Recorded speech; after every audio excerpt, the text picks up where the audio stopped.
Welcome and thank you for joining us on this episode of ToneSetters TV, where we invite people to own your tone. With your host, Christopher not Chris of ToneSetters Entertainment.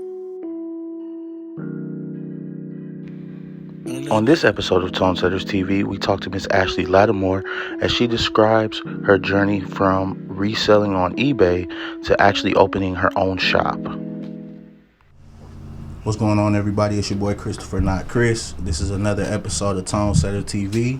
Appreciate y'all joining us. Today we're sitting with Ashley, otherwise known as Ashenstein of Jackpot Resell Shop. What's going on, Ashley? What it do? Hey, I really appreciate you for joining me on this episode of ToneSetters TV. We just like to talk about business. We like to talk about, what you do, why you do it, and some of the things that are happening in between. So let's get started. Jackpot Resell Shop. Mm-hmm. Jackpot Resell Shop. Say that 5 times fast. Shit, for real. But what made you start it? Like, what exactly do you guys do, and what got you into it? So it goes back a little ways. As far as the Jackpot brand, that only came like about 2 years ago. But as far as me selling stuff, about 10 years ago, man, I just started selling a lot of stuff around the house and collecting stuff. I have a family of collectors. My dad likes vintage stuff. He collects a lot of stuff. So I figured to make some extra money, I'd sell stuff on eBay that I wasn't using no more. And then I got into a habit of then buying stuff and then reselling it for a profit. So I did that for a while, 5 years, and then my eBay kind of blew up and I would just sell a lot of stuff. I would go buy wholesale, sell it on eBay. And then, of course, I've always been into shoes and clothes like everybody, streetwear, vintage, stuff like that. So then I just started looking into what people really like to buy. So then I went and bought that. Like, I noticed that people liked vintage clothes, shoes, collectibles, and I would go and buy it and kind of flip it for a profit. Because what I learned is that, people like all that stuff, but they also don't want to go and look for it. So what they want is for somebody to just go and do the dirty work, and they want to just buy it. So that's kind of where it started. And about 2 years ago, I came up with the Jackpot catchphrase, because it's like you might walk into my shop and hit the jackpot on something. So that's kind of where I got the name from, and I kind of moved it from there. So I've been Jackpot for 2 years now. 2 years I've been in and out of the pop-ups and the little shows with my clothing, my vintage, and sneakers. So that's where I'm at, and my collectibles. And then I just started to make, probably this past year, like my own Jackpot brand as far as clothing. So I'm trying to brand off of that too. That's what's up. So, I mean, you've been doing this for a long time then. Even though you're just, shorter time with the branding itself, you've been in the game with the resale game for a long time. For sure. What's one of the biggest challenges that you found in the resale game?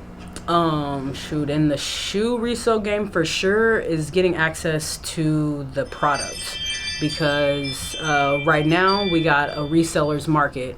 I would say just in the past year, it became a really, really big reseller's market. So you have a lot of people who were the customer now just going to buy the shoe to resell it to make a quick $100. So that presents a little bit of a problem, because now you can't really go to the store and get a pair of shoes, like as far as J's, Yeezys, stuff like that. It's all raffled off. You got to buy it with Boss Online, which makes it quite difficult, or you got to know somebody. So it makes it a little difficult for the reseller, but, we got our ways, and we find our ways around that, and we make it happen. Yeah, man, I've been seeing how crazy it is with the whole shoe reselling stuff, you know what I'm saying? I've really noticed the uptick, like you said, in the last year or so, to where you can't even get shoes anymore. And I'm not even a big shoe guy, but every now and again it's one that I might want to cop, and I can't even find it. Exactly. Stuff be sold out in like 5 minutes, literally, or less. Literally.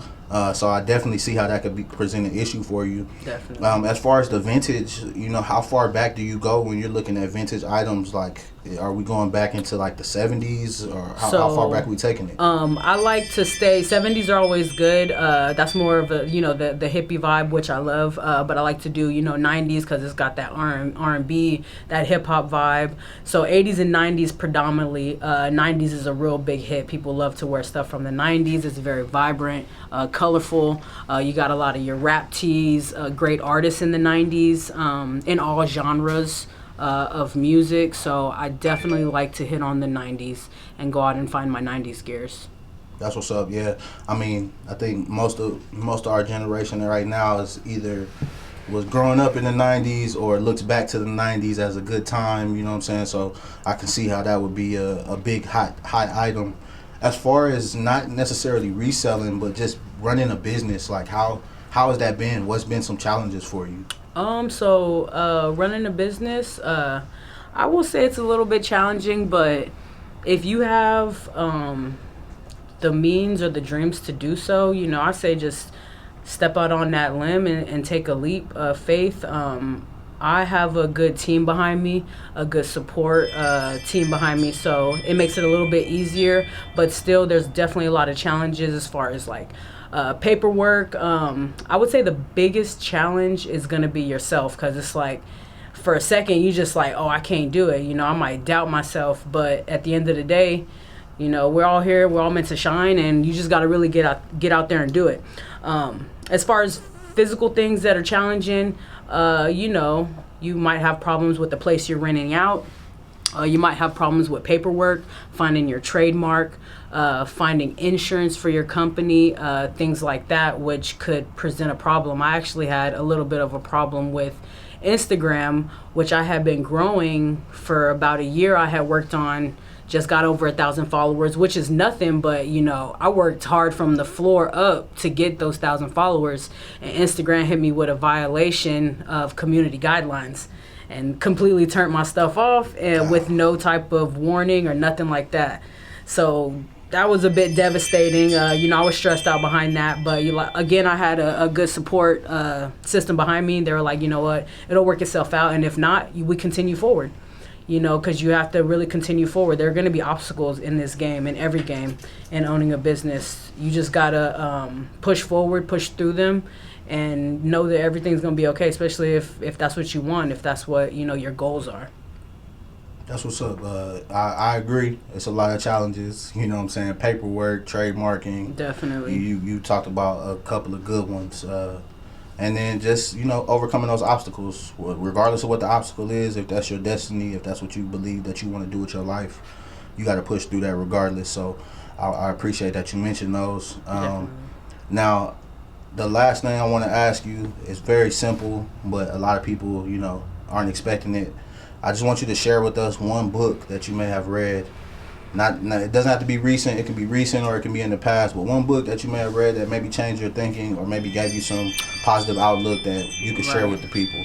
I'd say one book as far as business wise is Money by Tony Robbins.